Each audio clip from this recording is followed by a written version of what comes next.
Hello বন্ধুরা, good morning. আজকে চলছি নতুন একটা ভ্লগ নিয়ে। সকাল সকাল আমি বেরিয়ে পড়লাম। আমি কিন্তু একা যাবো না, আমার সাথে অনেকে যাবে। এই যে রাজদীপ চলে এসছে, তারপরে আসবে সৈকতরা গাড়ি নিয়ে। তো সৈকতরা গাড়ি নিয়ে চলে এসছে, এবার সৈকতের গাড়িতে আমরা উঠে যাব। যাচ্ছি আমরা এখন সিটি সেন্টার 1-এ। সেখানে একটা শপ থেকে শিল্পা ড্রেস কিনবে, সেজন্য চলে গেলাম আমরা। সেখানে নাকি ভালো ভালো কালেকশন আছে।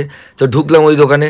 দোকানে ঢোকার পর কালেকশন দেখে তো মাথা খারাপ, দাম দেখেও মাথা খারাপ। তো ভেতরে ঢুকে অনেকগুলো কালেকশন দেখছি আর ভাবলাম মানুষের জন্য বা বাড়ির জন্য কি নেওয়া যায়। অনেকগুলো ড্রেসই দেখলাম। এখানে মানুষের জন্য একটা ড্রেস দেখলাম যেটা বেশ পছন্দ হলো আমার। তারপরে বাড়িতে মায়ের জন্য ব্যাগ নেবো ভাবলাম, কিন্তু বুঝতে পারলাম না যে মায়ের জন্য কোন ব্যাগটা পারফেক্ট হবে। তারপরে শাড়ি দেখছিলাম, কিছু শাড়ি ভাবলাম মায়ের জন্য কিছু নেবো, মাদার্স ডে আছে। তারপরে শাড়ির যা দাম দেখলাম, আনলাম না থাক। তারপর মানুকে ভিডিও কল করলাম, যদি মানুষ ভিডিও কলে কিছু পছন্দ করে যদি কিছু কেনে। তারপরে এখানে অনেকগুলো কুর্তা ছিল, তারপরে ড্রেস ছিল, সেগুলো মানুকে সব দেখালাম। তারপরে দেখালাম আমার যে ড্রেসটা পছন্দ হয়েছে সেটা, এই যে বাদিকে যে অরেঞ্জ কালারের সেইটা। তো মানু বললো ড্রেসটা বেশ ভালো, ভিডিও করেও পাঠালাম, কিন্তু দামটা একটু অতিরিক্তই বেশি লাগলো। তারপরে যাই হোক, মানু বললো না থাক, এখন কিনবো না, পরে কিনবো।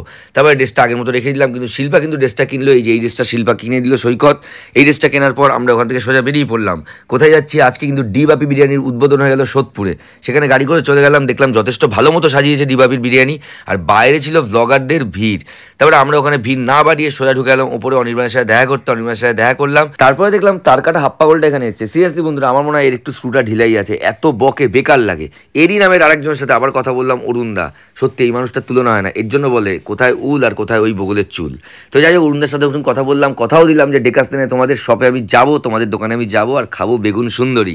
সত্যি কথা বলছি বন্ধুরা, আমি এরকম ফুড স্টলগুলোতে খুব একটা ভিড় করি না। যেমন নন্দিনী হোটেলে জীবনে যাইনি আর জীবনে যাবো না। তারপরে এরকম অনেক আছে যারা আলটিমেটলি কোনো বেকার জায়গা, যাদের বেকার ভাইরাল করা হয়েছে, আমরা সেখানে যাবো না। কিন্তু অরুণদার খাবারের টেস্ট নাকি ভালো। তারপরে সাগর ভাই, সেও খুব ভালো। তো যাই হোক, চলো এবার তোমাদের ডেকোরেশনটা দেখাই। ডেকোরেশনটা কিন্তু ফাটাফাটি করেছিল ডিবাপির, জাস্ট অসাধারণ অ্যাম্বিয়েন্স ছিল। এখানে এত সুন্দর একটা রেস্টুরেন্ট খুলে দিয়েছে ডিবাপি, জাস্ট আমি তো ফিদা হয়ে গেছি। আর তোমরা যারা আমার ভিডিও রেগুলার দেখো, তোমরা কিন্তু জানোই যে আমার ডিবাপির বিরিয়ানি বেস্ট লাগে। বাইরে ছিল আমাদের জন্য কফির অ্যারেঞ্জমেন্ট, তো আমরা সবাই মিলে কফি খেতে চলে গেলাম। প্রথম দিনেই মার্কেটে ভিড় দেখো একবার। বাইরে সমস্ত ফুড ব্লগাররা রয়েছে, আর এখানে যাদের দেখতে পাচ্ছ তারা সব কাস্টমার। আর ভেতরে অনির্বাণ রয়েছে, পুরো ক্যাশ কাউন্টার অনির্বাণ একা হাতে সামলাচ্ছে। অনির্বাণের এই জিনিসটা আমার বেশ ভালো লাগে। ও মালিক, কিন্তু একটা কথাই বলে, এখানে কেউ মালিক না, কেউ চাকর না, সবাই সমান। আর এখানে বিরিয়ানি দেখো হুড়ুর করে বেরিয়ে যাচ্ছে। তারপরে যারা আমার ভিডিও দেখে পছন্দ করে তাদের রিকোয়েস্টে কিছু সেলফি তুললাম। আমার বেশ ভালো লাগলো। এই কাকুটাও বললো আমার ভিডিও দেখে, এই কাকুটার ছেলে দেখে। তো যাই হোক, সবার সাথে সেলফি তুলে এবার বাড়ি আসার পালা।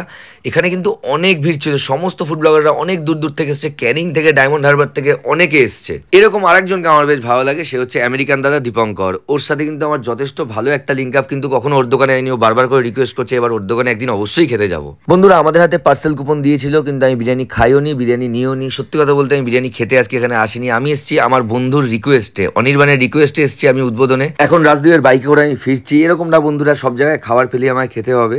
আমি বন্ধুর রিকোয়েস্টে রাখার জন্য উদ্বোধনে গেছি। দেখো ভিডিও তোমাদের সাথে শেয়ার করেছি।